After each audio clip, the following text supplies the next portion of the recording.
अस्सलाम वालेकुम, मेरा नाम ज़ैनुल है। लास्ट लेक्चर में हमने इफ एल्स की स्टेटमेंट पढ़ी थी।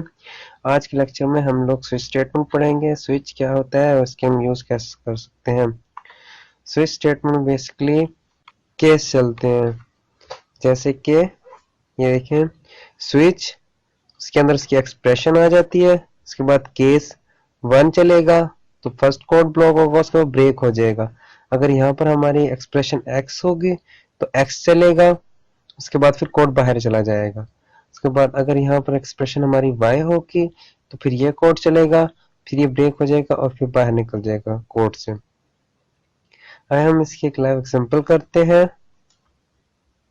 हम आज एक कैलकुलेटर बनाएंगे, जैसे कि अभी शुरू करते हैं हम cout 1 for addition, 1 for addition, copy कर लेते हैं।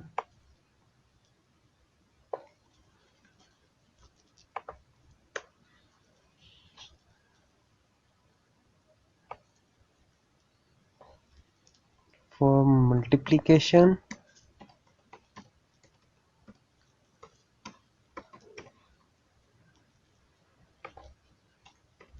for multiplication and 3 for subtraction।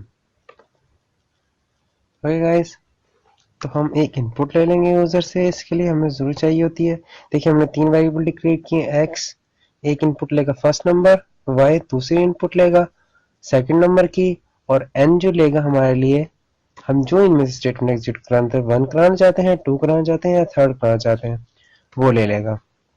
इस वाले वेरिएबल को हम इसमें पास करा देंगे, एक्सप्रेशन में पास करा देंगे n, और इधर हम ये स्टेटमेंट्स लिख देंगे 1 2 एंड एक और केस बना लेंगे यहाँ पर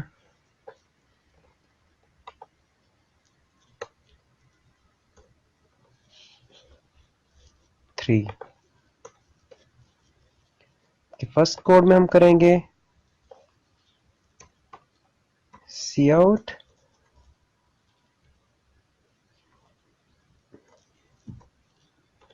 x plus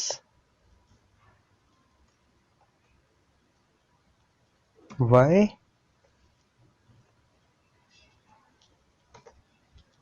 which is equal to x plus y।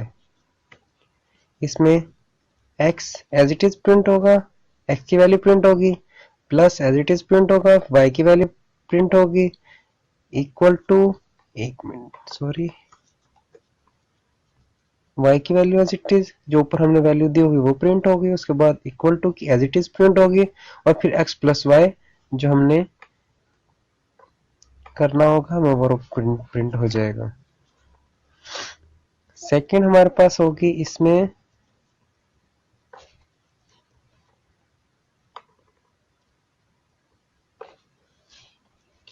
x as it is print होगी।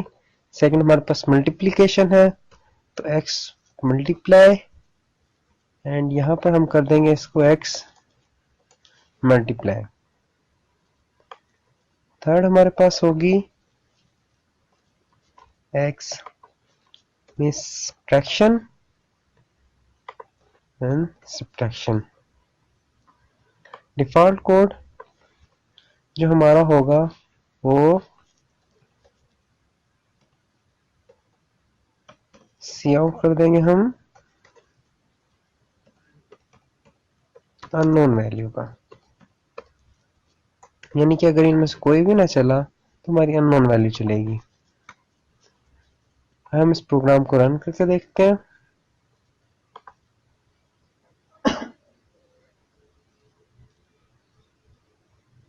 ये देखिए input first number 12, second number 34, ये देखिए input 1 for addition, 2 for multiplication, 3 for subtraction.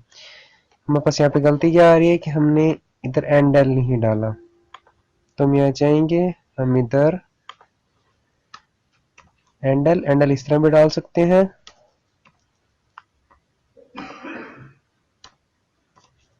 Handle इस तरह भी डाल सकते हैं डबल कोटेशन के अंदर। हम दोबारा कोड रन करेंगे,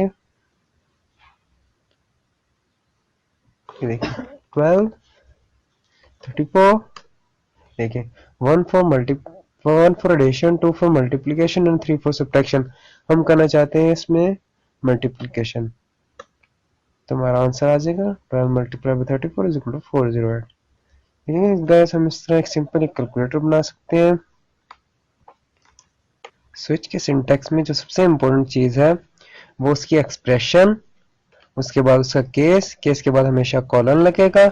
जो भी केस हमें डालना है, जो एक्सप्रेशन की वैल्यू होगी वो केस पे आएगी, चेक करेगा ये केस है, अगर ये होगा तो वो इसकी स्टेटमेंट एग्जीक्यूट कर देगा, नहीं तो सेकंड पे चला जाएगा।